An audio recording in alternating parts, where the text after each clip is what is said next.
Hello, everyone. My guest today is Michal Malewicz. He's in design and education, building a venture studio called Hype4.com. Designer since 1998. He's also a university lecturer and author. Michal, you ready to take us to the top? Yeah, perfect. Okay. There's a lot of folks that are just great builders going from 0 to 1 that have really started, leaning all into this venture studio model. Help us understand what Hype4 is doing. Okay, so yeah, I started quite a long time ago doing designs, and at some point, of course, it obviously after working in some agencies, you transition to figuring out that you want your own company. And at some point, obviously, you also realize that you don't want your company to be like all those other companies that you worked before. So the goal for Hype4 was to start by client work, obviously, because we needed to get money from something. But the goal was always to start building our own things. And we started doing startups, a couple of them pretty unsuccessful, but we learned from those failures. And then we went into education and we had huge success there. So we're kind of What do you pushing mean by ahead. that? But we're also building smaller Michal, what do you mean startups by like. that? When you say you go into Yeah. education, what do you mean by that? So when I started teaching at the university, basically I started creating like a PDF versions of the classes for the students, and they started asking me like what book or what content like are those from, and I said that I was just creating them myself. So that kind of led to people asking for a book, and that led to actually building the book, creating the ebook in 15 months. And that ebook is currently revenue wise our biggest product and our biggest sort of selling point at the moment. So that How much kind of. revenue has the book done? Sorry. How much revenue has the book done? It's currently at $170,000 in a little over a year. That's great. How many sales? 4,000 or something like that, between 3 and 4, because we have a couple of external customers, not from the platform. So it's a little bit hard to calculate because some companies just prefer it that way. Where can we find this ebook? What's the URL? Designingui.com. Okay, so designingui.com. Now keep going forward here with the story. What's next? Okay, so basically the book was a pretty big success. A lot of the US-based universities, we know that are using them. We know that a class at Stanford was actually being taught using the book. So we went further and we started doing other things. And those other things are culminating right now with my very first video course premiering tomorrow. And we also released a book for developers called Front End Unicorn. So we're starting to build a community around the company that's not really client focused as it was, but product focused and education focused heavily. Mm-hmm. Yeah, so designingui.com is doing very well. You've now done this playbook with others like the startupbook.com and others. What are you using the audience you're building via these ebook sales and the revenue you're generating? What are you using that all to build long term? What's the longer term vision? So we decided at some point that we needed a long-term goal, which wouldn't be just creating an ebook and possibly updating it. So we're starting an initiative called Hype4 Academy, which is gonna be a place for both free and paid content for designers and developers alike. And we're actually on like a very far stages of building that. We're building it all in-house because we have like designers and developers, so we can actually build something that's completely custom to our needs. How And many this is going to people are launch in really house? soon. Sorry? How many people do you guys have in house? 12 people currently. How many engineers? 80% of them actually. There's like 3 or 4 designers currently only. So Got mostly it. engineers. Got it. And so you're building this content course for what though? Let's say the course is a massive success. You sign up thousands of people, you make $500,000 in revenue. What's next? I mean, do you see yourself ever building like a Mural or a Figma or an Envision, a better version of Envision? Well, not necessarily, but we do know that we can build a better version of an educational platform because I've done the Google course on Coursera, and I think that this platform itself, the whole experience of it and the learning experience and the certification and everything, this can be done a lot better. And basically, this is what we're doing. So that course is basically like a test bed for all of our future educational endeavors. And also, we actually sold 1,000 pre-orders in like 3 weeks. So it kind of shows that people are really interested in that content that we're providing. So you don't necessarily have an interest in building a SaaS play to upsell to your community that's bought your courses and your ebooks. Well, in a way, we are, because the academy is gonna be not only about buying courses or ebooks from that website, but it's also gonna be a pay monthly platform with a lot of content added for those paying customers. Well, I understand the content play, but are you going to build tools for folks at any point, software that they can use to execute your design and development, teachings?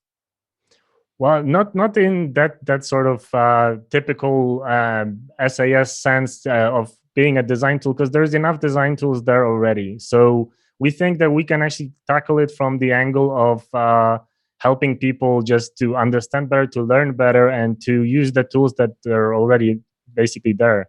What are some of your favorite tools that you recommend in your ebooks and your courses?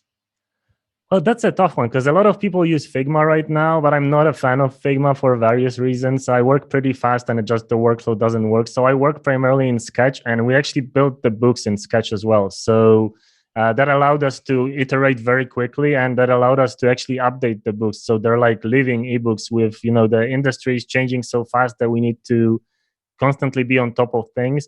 And also because I kind of accidentally coined a couple of very popular design trends worldwide, it kind of led to also adding these to the book, because we have to be, if I created a term called like new morphism or glass morphism that became popular in the design trends or the Say it design again. Say it circles, slower. Say the term. a new morphism, then glass morphism. New morphism. Yeah, it's like a new version of skeuomorphism. It was very popular in like 2020. It got that like thousands of people creating videos and articles on it just after I kind of coined the term and created the very first thing. So we wanted to add all that content that we create and add to the community and to the industry, to our own books and to our own courses, basically. So how many people do you have paying you a monthly fee right now for your content, or is that not launched yet? Well, that part is not launched yet, but as I said, we got 1,000 people, basically a little bit over 1,000 people pre-ordered the course in 3 weeks. So that's how much does it cost per month? Currently, it's $35 for just a standard sort of quick pre-order, but it's 70% off. So they'll pay $35 per month? No, that's going to be just one-time payment for that first edition of the course. And then per month, we're aiming between $5 and $10 between, deciding on like what kind of content they will access in the full platform. And how many of those initial 1,000 pre-sales for $35 do you think you'll be able to convert to a $5 a month sort of plan? So you have more stable cash flows to reinvest in your ebooks and courses. Yeah, well, we do have more than that number of people from various different industries. We have 15,000 people in our newsletters and in our other channels. So I think that we'll be able to actually, because $5 or $10 is a lot less than 35. So I think that we'll be able to convert at least 2,000 people in the very initial stages, but possibly we aim for 10 to 15,000 by the end of the year. Very cool. Yeah, you're building this beautiful community. You mentioned you have 15,000 people on your newsletter. What's the newsletter called? Well, it's part of the newsletter connected to the book. So it's called Designing UI. Designing. And how frequently do you send an email out? Every 2 weeks, because we don't really want to spam those people. But we have an idea for the newsletter to not only show our own content in it, but also to show relevant content from other people, but not just links, but instead I kind of read those articles myself, and then I write what I think about them to give like a context or perspective to people. That's great. And when you send out an email like that, about how many people open usually? Between 50% or 55 sometimes, around that. So we try to purge it. Obviously, with like the recent Apple changes, it might be difficult to see if people opened it in a short while. But for now, we try to purge it every few months. Sketch is one of your favorite tools. Any other design tools you recommend or developer tools you recommend? Well, I use InVision also quite a lot. So this is also like one other thing. And from the typical like tools perspective, most of my work is done in something called IA Writer, which is a writing tool because I'm pretty active on like Medium and other writing platforms. So IA Writer is definitely my go-to tool. And for all the videos and YouTube stuff, Final Cut. So I just used 4 tools. If there's somebody listening right now that's building a tool like InVision or Mural, they might be thinking about how do we build our own community. They're jealous of HubSpot buying The Hustle. They're jealous of Outreach buying Sales Hacker, right? You're seeing this happen more and more where SaaS brands are buying communities led by characters like yourself, right? That put out great content. If somebody like InVision, one of your favorite tools, came and offered to buy the company, right? And have you lead everything they do that's public facing, would you do that deal? No. Why? But it's not that I don't want to kind of grow it in some way, but I still prefer to be Bootstrap. And we actually had some opportunities with our other startups, with our apps that we've been doing to take investment. And we always wanted to actually do it on our own. and to build our own thing. Obviously, if the price was like super crazy in a way, then maybe we would even consider it. But what's super crazy?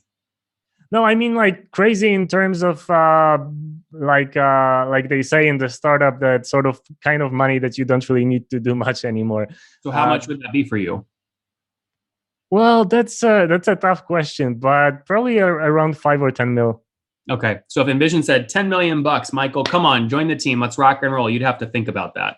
Yeah, because like for me right now, it's not really about the money, because I have like a couple of different income streams. So I'm mostly focused on just doing high quality stuff, and it's actually really rewarding because a lot of the people from our community are getting jobs, that like with our help, they're getting actually hired in this economy right now, and it's kind of funny and also very motivating to see that somebody on the other side of the world that you helped is actually doing better, which is in a way kind of 50-50 with the money. It's like really, really a cool way to go forward.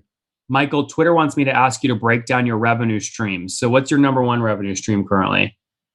Well, currently it's the book sales, course pre-orders combined with a little bit of on-demand classes done for some companies.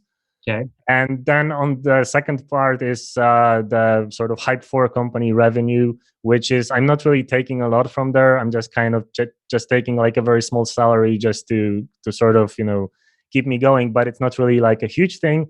But I have a couple of small salary. You're talking like $5,000 a month, something like that. Well, a little bit less than that even. Okay. But I have a couple of even smaller revenue streams, like every month Medium pays me like $1,500, and then YouTube pays me a little bit more every month because the channel is growing. So a lot of different like little. How much from YouTube? Like $100? Currently between 6 and 7. Wow. Okay. So this is super interesting. Now, how does Hype4 make money? Well, Hype4 still works mostly for clients for like 80% of the time. So we have clients, basically, we've been doing this for a long time, often as like a subcontractor for larger companies. So we had the opportunity to work on the like big Fortune 500 brands. And we've done hundreds of projects literally in the last. So it's like it's like a dev shop, design plus development. Yeah. Interesting. How many people work at Hype4? 12? Yeah, 12. I see. We have a couple of extra people around the company. If we need somebody very specialized in something, then they can just join in for a couple of months. That's cool. How much revenue do you think Hype4 will do this year total? Well, that depends. We're aiming for $1 million, but we'll see. What did you do last year? Like a little over half. Okay, that's great. So it's like your own little agency growing nicely. Yeah, it's still, it like has year-over-year growth of about like between 50-40%. And this year has been like a little bit better than before for a couple of reasons, mostly my growing popularity, I guess, that kind of led to more people wanting to talk to us. And also those design trends that I created led to a lot of people wanting their products done in those design trends. So they started to ask, at the source, basically. And last year, how many clients did you work with to make the 500,000 in revenue? Well, that depends. If you're just asking how many clients have I worked personally, because I no Hype4. How many? Okay, so for the entire company, it was I think 7 or 8 clients. Okay, got it. That makes a lot of sense. Very cool. Listen, this is exciting stuff. I love that you're building community so fast. You've got the agency. I know you don't think about it, but I predict that one day you're going to build a multi-billion-dollar SaaS company. You just don't know it yet. Well, we're building a couple of SaaS products in the background. As I said, they're not really that big yet, but they are kind of based on our needs as designers and developers. So not, as you said, like a typical design tool, but something that will be helpful for both designers and developers and freelancers. So I can't really say about anything about that right now because it's still like in a very early alpha, but it's really cool. And yeah, it's going to be an additional something that I want to promote. And when we launch, it's going to be really cool. The highest friction point at any SaaS company is usually the pass off between design over to development, right? So if you're building a tool to make that a more easy process, there's a big opportunity there. There's companies like Avocode growing fast there. I bet if there's investors listening right now, you're going to hit up a bunch of them begging, going, Michael, please tell me what's the idea and how do we get involved? And you're going to say, we're bootstrapped, we're cash flow positive, and we're loving it. Yeah, that's the whole thing. That's like, we don't have to worry about meeting somebody else's deadlines or expectations. We're just doing our own stuff. and trying to innovate as well, like, with both the design trends and with the way that we're doing both the courses, the books themselves. So it's like, it's a lot different than what's typically on the market. And I like it because that's kind of, we have the freedom to do what we want. Michael, let's wrap up with the famous five. Besides your own books, what's your favorite business book? Business book. From like the recent memory, I would say Sell Like Crazy by Sabri Subi. Number two, is there a CEO you're following or studying? Sorry? Is there a CEO you're following or studying? Currently, from a couple of local companies, like my friends that are CEOs at companies right here, I'm mostly following them because I can then ask them direct questions. Can you name one of them? Well, my friend Daniel has a medical startup, and I'm following his adventures in that area because they're growing pretty fast as well. What's the name of his startup? Medidesk.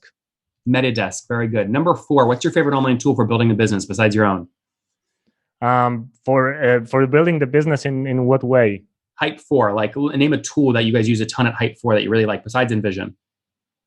Well, that's actually tough because like we tried Asana, we tried Notion, and they're not really that perfect for us. In like, there is always either something missing, or they're too slow, or they're not really that well connected. So I would say the one tool that doesn't really that does work every time is Slack. Slack. Number four, how many hours of sleep do you get every night? 7+. And what's your situation? Married, single, kids? Married, without kids, and living by the beach. So whenever it's sun out, I just take a break and go some surfing and whatever. What beach? Where are you? North of Poland, Sopot. I lived in Warsaw, but then when the company grew a bit, I just bought a house close to the beach. I love that. And how old are you? 38 and a half. 38. Nice. Last question. What's something you wish you knew when you were 20, Michael? Probably to know what I know now. Guys, Hype4, a combination of a massive community of designers and developers, plus their own agency, did $500,000 in revenue last year, hoping to break $1 million this year. But Michael has other revenue streams. He's sold over $170,000 of his ebook, helping designers, developers, etc. He's launching more ebooks, more courses to keep growing his community. They've got some internal SaaS stuff working, but he's a little bit coy on it. We'll see what happens next. Michael, thanks for taking us to the top. Perfect. Thank you. One more thing before you go. We have a brand new show every Thursday at 1 p.m. Central. It's called Shark Tank for SaaS. We call it Deal or Bust. One founder comes on, 3 hungry buyers. They try and do a deal live, and the founder shares back-end dashboards, their expenses, their revenue, ARPU, CAC, LTV, you name it, they share it. And the buyers try and make a deal live. It is fun to watch every Thursday, 1 p.m. Central. Additionally, remember, these recorded founder interviews go live. We release them here on YouTube every day at 2 p.m. Central. To make sure you don't miss any of that, make sure you click the subscribe button below here on YouTube, the big red button, and then click the little bell notification to make sure you get notifications when we do go live. I wouldn't want you to miss breaking news in the SaaS world, whether it's an acquisition, a big fundraise, a big sale, a big profitability statement, or something else. I don't want you to miss it. Additionally, if you want to take this conversation deeper and further, we have by far the largest private Slack community for B2B SaaS founders. You want to get in there. We've probably talked about your tool if you're running a company, or your firm if you're investing. You can go in there and quickly search and see what people are saying. Sign up for that at nathanlatka.com/Slack. In the meantime, I'm hanging out with you here on YouTube. I'll be in the comments for the next 30 minutes. Feel free to let me know what you thought about this episode. And if you enjoyed it, click the thumbs up. We get a lot of haters that are mad at how aggressive I am on these shows, but I do it so that we can all learn. We have to counter those people. We got to push them away. Click the thumbs up below to counter them, and know that I appreciate your guys' support. All right, I'll be in the comments. See ya.